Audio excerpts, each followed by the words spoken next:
এক big breaking news. নগাঁৱত আচলতে এয়া কি হৈ আছে? আজিও নগাঁৱত নৱজাতকৰ মৃতদেহ উদ্ধাৰ। কেইদিনমান আগতে নগাঁও মেট্ৰ' হস্পিটেলৰ সমীপতে পেলাই থৈ গৈছিল নৱজাতকৰ মৃতদেহ। আজি আকৌ নগাঁও চহৰৰ খাগৰিজান দলংগৰ তলত এটা মোনাৰ পৰা উদ্ধাৰ নৱজাতকৰ মৃতদেহ।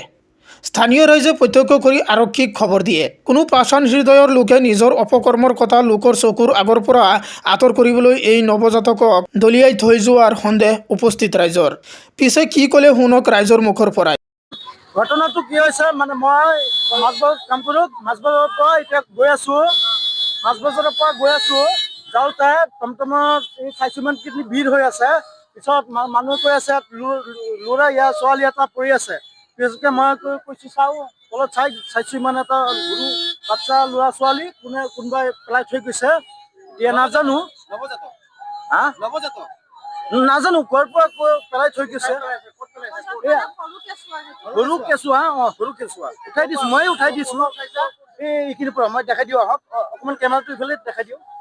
এই তলত কাছাৰত মানে পেলাই থৈ দিছিলে।